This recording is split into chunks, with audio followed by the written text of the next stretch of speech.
Fala aí, pessoal, seja bem-vindo a mais um vídeo aqui no canal. Vamos acompanhar as últimas notícias do São Paulo e vamos ver a análise dos comentaristas sobre mais um empate do São Paulo pelo Campeonato Brasileiro, agora jogando em casa contra o Fortaleza por 0-0. Então, sem mais enrolação, vamos pro vídeo. Bora falar agora sobre Antony, o atacante que vai muito bem com a camisa do Betis, pode garantir dinheiro ao São Paulo num futuro não tão distante. Vale a lembrança de que o Antony pertence ao Manchester United, onde não jogava bem. O empréstimo para o Betis acabou sendo excelente. Ele é titular absoluto e peça fundamental no Betis, que inclusive tem chance de ganhar título de competição europeia nessa temporada. Difícil imaginar que o Betis terá capacidade financeira para comprá-lo do gigante inglês. O Manchester United sabe que não vai recuperar os 100 milhões de euros investidos quando da compra junto ao Ajax, mas pretende faturar pelo menos 50, 60, talvez 70 milhões de euros. E é nesse contexto que surge um outro clube espanhol, o Atlético de Madrid. Com muito mais capacidade e robustez nos negócios, o Atlético de Madrid tem a intenção de fechar com o Antony, pelo menos foi o que garantiu o programa de televisão na Espanha El Chiringuito. Só para completar, e aí que entrou São Paulo, Tricolor tem direito a 3,5% de qualquer negócio envolvendo o Antony pelo mecanismo de solidariedade por ter sido o clube revelador, formador do Antony. Só para completar, se eventualmente o Atlético de Madrid o compra por 50 milhões de euros, que hoje equivalem a 320 milhões de reais, São Paulo ficaria com mais ou menos 10 milhões de reais. Outra notícia que pode gerar dinheiro ao São Paulo envolve outro ex-atleta da base. Gabriel Sara está nos planos do Manchester City e, de acordo com o site turco, só vai haver negócio se o City pagar pelo menos 40 milhões de euros. São Paulo, com 5% do direito do negócio, ficaria com 12 milhões e meio de reais. A atuação dessa vez não foi boa, assim como contra o Sport, e os jogadores falharam miseravelmente. Acho que foi, assim, individualmente, poucos se salvaram, alguns se salvaram muito para salvar o resto, né? Alguns foram muito bem para salvar o resto. E a minha maior aflição foi, depois do pênalti, perceber que Lucas e Luciano não melhoraram em nada o time, que o Lucas está muito longe, numa condição mínima ainda de ajudar, né? Muito longe, né? Então o São Paulo vai ter que se virar com esses mesmos jogadores um pouco mais para frente nessa série aí, que por enquanto é a 11ª partida invicta, mas no Brasileirão o time não ganha em casa, só ganhou uma até agora. 6 pontos perdidos em casa, e eu estava comentando com um parceiro que estava ali saindo do estádio comigo. A tabela do São Paulo em casa nesse começo era bem boa. Era bem boa. Era Sport, era o Cruzeiro, que normalmente a gente ganha, era o Santos, tudo bem, era um clássico, mas o Santos moído do jeito que está, e era o Fortaleza. Era jogo, daqui a pouco não vai ter jogo em casa com um timinho, vai ser o Palmeiras, vai ser o Flamengo, vai ser o Corinthians, vai ser o Galo, que complica a nossa vida. Daqui a pouco não vai ter 3 pontos garantidos em casa. Então, eu desliguei um sinal de alerta com a campanha do São Paulo nesse momento, depois de mais um empate em jogo que era para ganhar. A partida que os 2 volantes e os zagueiros fizeram evitou a derrota do São Paulo. Sem dúvida. Eu achei o Juan excelente. O Juan jogou muito hoje. Muito hoje. O Ferrarese, no segundo tempo, foi monstruoso. E os 2 volantes se mataram pelo resto. Porque hoje os garotos foram mal, os veteranos foram mal, e o xodó atual, o Ferreirinha, foi péssimo, afundou o time. Exatamente. Adriano CPT, impressionante como toda vez o Fortaleza entra para jogar o jogo da vida contra o São Paulo. É um karma. Aí na próxima partida contra o Juventude é capaz de perderem. Tem o fato de que quando eles jogam muito no contra-ataque, tem um contra-ataque muito forte, né? São Paulo tentando, ofereceu muitas vezes o contra-ataque, e mais uma vez o Fortaleza complica a vida do São Paulo. Luigo Vaz, dá muita raiva de quem não é batedor oficial e pega a bola para bater por motivos completamente ególatras. Se bota acima do time, bateu muito mal. Bateu mesmo, Luigo, muito mal. Vitor de Menezes, independentemente do técnico do São Paulo, desde o Vojvoda chegou no Fortaleza, o jogo dele se encaixa com o nosso. É igual a gente com o Palmeiras. Aliás, o próximo jogo do São Paulo é contra o Palmeiras. É insuportável jogar contra ele. Já tem crítica no Alves. Não jogou nada? Os meninos vão oscilar. Os meninos não foram bem hoje. Nenhum deles, né? O Lucas Ferreira foi um pouco melhor, mas ele perdeu um gol cara a cara também. O Alves já não tinha jogado bem a última. É normal. O Rian também não entrou né? Não fez muita não coisa pegou quando na entrou, não pegou na bola, enfim. Ele ajeitou uma bola para o Luciano. Alessandro Silva, Ferrarese e Bobadilha bem, e por favor, Luciano na meia nunca mais. Ele destrói o time. Não sei se ele entraria no quê? No lugar do André hoje, o Luciano? Não, o André tá jogando bem, né? Deu tapa, o André tá jogando muito mais que o Luciano, gente, né? O André fez as jogadas dos... Na verdade, ele jogou bem no segundo tempo. No primeiro tempo ele foi bem mal. A bola nem já passou por problema. No segundo tempo ele deu a bola para o Ferreirão perder o gol e deu a bola para o Ferreirinho perder o gol. Foi duas bolas dele, sim, sem dúvida. Não, o meu ponto é outro. Quando você precisa do cara para outras coisas. Como, por exemplo, porque o Calera é grosso, porque é caneludo, não sei o que e tal. Quando tem a marcação adiantada que o Fortaleza fez e o São Paulo não sabia o que fazer, ficava aquela bolinha no cantinho ali com o Wendel. Certo. Com o Calera, você sabe o que você faz, né? Você dá uma bica lá, o Calera segura a bola. Então. E o André não segura nenhuma. Então, foi muito por isso que o Fortaleza dominou o jogo como dominou o primeiro tempo. Sim, mas você percebeu que como ele mudou e o São Paulo mudou o jogo no segundo tempo para ele fazer o pivô por baixo. Ele fez o pivô por baixo. Exatamente, perfeito. Nas duas jogadas cruciais. Foi ele que fez o pivô por baixo. Isso mesmo. Então o jogo dele é outro, né? Sim. Pedro Patrocínio. Fortaleza também teve 2 bolas salvas por Juan e Ferrarese. O time está tendo resultados de rebaixado. Daqui para frente só pedreira. Zuba mexe mal demais. Eu tô um pouco preocupado, para falar a verdade. Eu sempre tive, né? Não, mas Eu sempre tive. Calma. Mas o que eu tô falando assim. Não calma. Eu sempre tive. Não, mas eu tô calmo porque eu tava prevendo um pouco isso. E acho que é um pouco o que o Plihal falou há pouco. Com um time com um elenco limitado, com muitos desfalques, bola parada é essencial. Eu não vejo... o Zubeldia até falou que a questão, ele prefere mais derrotas com mais vitórias intercaladas com derrotas do que uma sequência de empates, né? Sim, até pela questão de classificação isso é melhor. Agora, eu acho que no final das contas, como era com o Crespo, não perder te deixa numa zona perigosa, mas não a zona da morte, né? Então, é aquilo. Eu acho que se o São Paulo perde do Fortaleza, e o Fortaleza teve chance de ganhar, o Fortaleza passa o São Paulo. Com empate, o São Paulo deixa o Fortaleza abaixo dele. E tem que ser assim, ponto a ponto. Esse vai ser o campeonato do São Paulo com esse elenco. Então, o que... Fala. Não, eu estava lendo aqui o Soriano com caixa alta, com negrito. Eu não critiquei o Crespo pelos empates. Eu elogiei o Crespo pelos empates que estavam tirando o São Paulo da zona de rebaixamento e demitiram o Crespo. O Ceni não empatou, ele ganhou e perdeu. E ficou no mesmo lugar do Crespo depois da... Mas o que eu estava falando sobre a questão dos empates e da minha preocupação, que você falou que estava preocupado sempre, não sei o quê, é que não está no script você você empatar 4 jogos em casa contra times que não era para você empatar. E isso não era para ser uma preocupação. Você poderia ser preocupação quando chegar o Corinthians, o Palmeiras, o Flamengo, Foram sei lá. 3 empates em casa, né? Foram 3 empates em 3 casa. empates em casa, pontos. Eu acho que... Contra adversário que o São Paulo poderia ter ganho. Sim. Bom, era para ter feito 4 pontos a mais, esse é um ponto. Então. Mas isso não está no script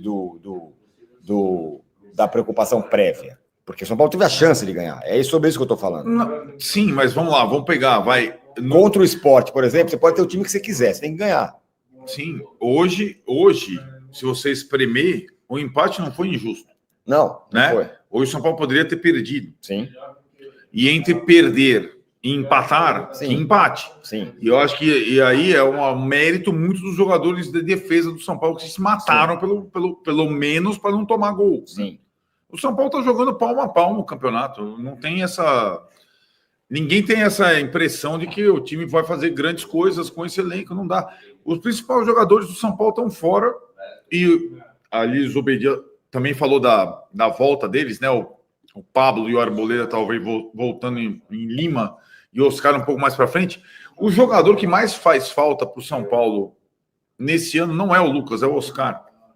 Né? Porque o Oscar, sobretudo em casa, porque o Oscar tem organização de jogo, finalização, bola parada e tudo mais, né? E eu acho que ele fora, ele dá, assim, já ficou evidente que o Luciano não consegue preencher essa função. O Alves tá oscilando, é natural, tá perdendo um pouco daquela confiança inicial, não tá bem. E aí eu fico até pensando, eu acho que o São Paulo deveria, talvez, em Lima, imagino que possa ser, parece ter completamente absurda a ideia, mesmo que o São Paulo fosse jogar com a linha de 5, com Cédric e Ferrarese, tentar a linha de 3 no meio. Porque eu acho que o Bobadilla está jogando bem, é a terceira partida boa do Bobadilla, o Marcos Antônio está jogando muito bem e tem o Alisson. Eu não colocaria o Alves para jogar como titular em Lima e nem o Luciano, você entende? Até o Oscar voltar. Também acho bom, ainda mais com o Alves jogando do jeito que jogou nesses últimos jogos. Mas o meu ponto é, esses empates com as circunstâncias em que eles estavam, isso não está no script da campanha ponto a ponto, não sei o que lá. Para mim, isso está fora do script. O empate com o Sport nem se fala. Time que não ganhou de ninguém, perdeu de todo mundo, fez um ponto, é o ponto contra o São Paulo, 2, né? E o de hoje, porque você tem as circunstâncias, você tem a chance de ganhar o jogo. Contra o Sport, mesma coisa, né? Sim. Então é isso que me preocupa, porque isso não está no script.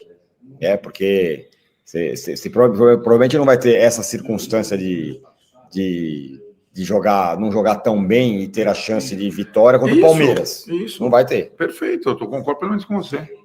Continuamos invicto. Esse vai ser o malabarismo pros malabaristas. Continuamos invictos. Estamos invictos. Esqueça tudo. Brasileirão é assim. Em casa. A gente se joga assim. Esqueça tudo, pai. Esqueça tudo. Aqui, ó. Tem os caras que gostam. Mais um empate da LDU de São Paulo. É isso. Olha, os caras tão bravos. Alisson titular pelo 13º jogo consecutivo. Daqui a pouco estoura. O time é uma bagunça.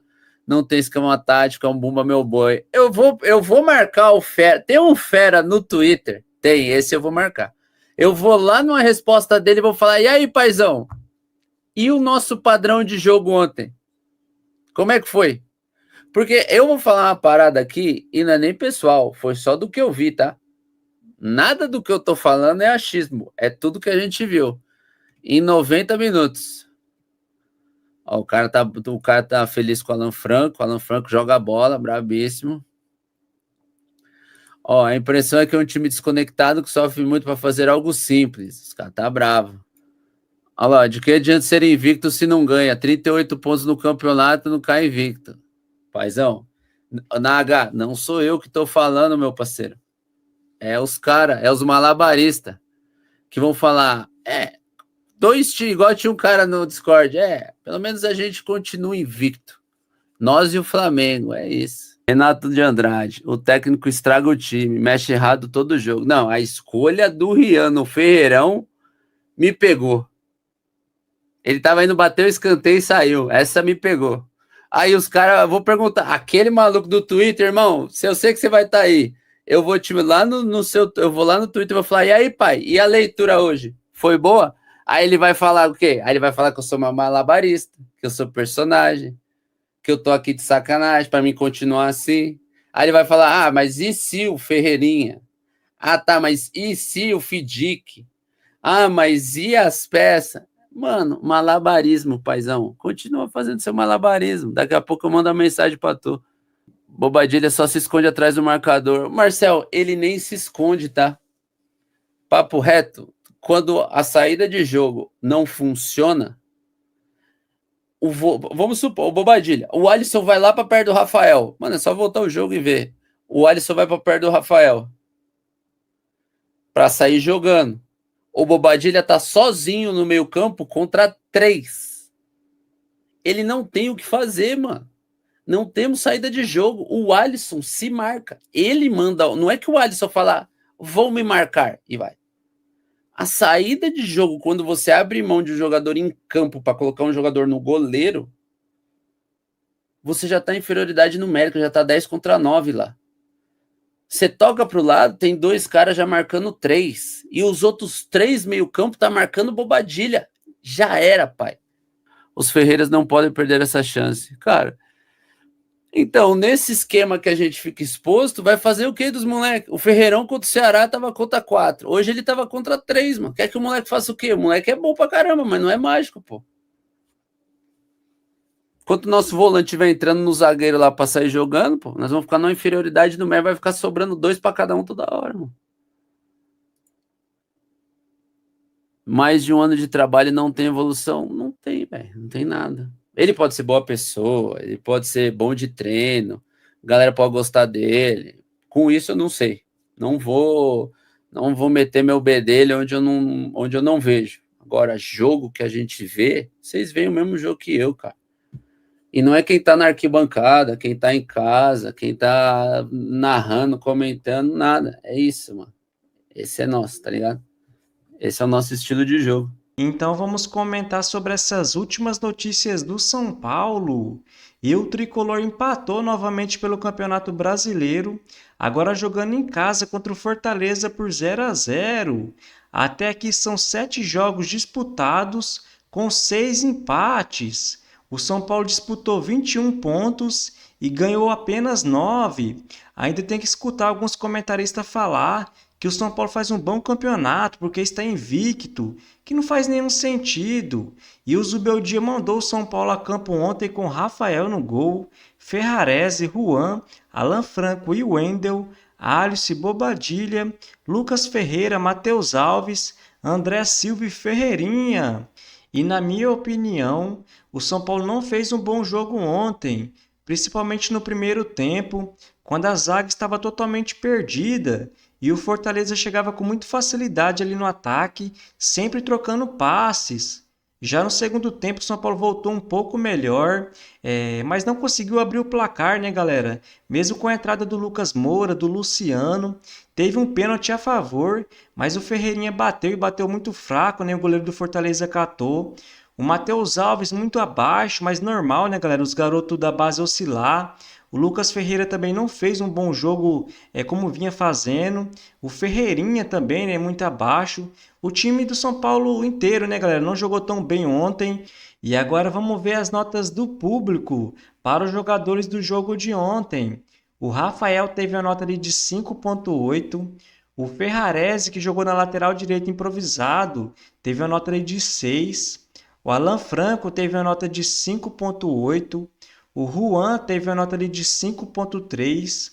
O Wendel, mais uma partida muito abaixo do lateral esquerdo do São Paulo, teve a nota de 3.7. O Alisson, que vinha jogando muito bem nos últimos jogos, fez uma partida muito abaixo ontem, teve a nota ali de 4.6. O Bobadilha de 3.9. O Matheus Alves oscilou para baixo ontem, normal, né, galera? Um garoto ainda, teve a nota de 3.7. O Luciano entrou ali no segundo tempo e nada pôde fazer, teve a nota ali de 3.3. O Lucas Ferreira teve a nota ali de 5.3. O Rian Francisco, que entrou ali no final do jogo, teve a nota de 5.5. Eu não entendo por que o Zubeldia demora tanto para colocar o Rian Francisco assim. O André Silva teve uma nota de 4.1. E o Ferreirinha, né, que perdeu o pênalti, teve a nota de 2.3. E o Lucas Moura, enfim, voltou, né, depois de muitos dias fora, teve a nota de 4.4. E o Zubeldia teve a nota ali de 3.2. E após mais um empate, né, pelo Campeonato Brasileiro, o São Paulo volta a jogar nessa terça-feira, agora fora de casa contra o Alianza Lima, pela Libertadores. Já no domingo, dia 11, vai ter um clássico pela frente. Vai jogar fora de casa contra o Palmeiras pelo Campeonato Brasileiro. Já na quarta-feira, dia 14, vai jogar em casa contra o Libertad pela Libertadores. Já no dia 17, vai jogar em casa contra o Grêmio pelo Campeonato Brasileiro. No dia 20, vai ter o jogo de volta pela Copa do Brasil. Vai jogar fora de casa contra o Náutico. E já no dia 24, vai jogar em casa contra o Mirassol pelo Campeonato Brasileiro. Então essa é a sequência do São Paulo nos próximos dias. Então vamos ver se o Tricolor mostra evolução nos próximos jogos, principalmente no Campeonato Brasileiro. Não adianta nada alguns comentaristas seguir falando que o São Paulo está invicto, e até porque se o Tricolor tivesse perdido vários jogos e vencido outros, teria mais pontos, né, galera, do que apenas empatar. E o próximo jogo do Campeonato Brasileiro vai ser muito difícil, né, fora de casa contra o Palmeiras. E o São Paulo não pode começar a correr risco de ficar na parte de baixo da tabela, até porque a dívida já se aproxima de R$ 1 bilhão. O São Paulo atravessa uma grande crise financeira. Então tem que tentar buscar esses 3 pontos, né, pessoal? Mesmo jogando fora de casa. Então, se você curtiu o vídeo, deixa seu like, se inscreva no canal e até a próxima!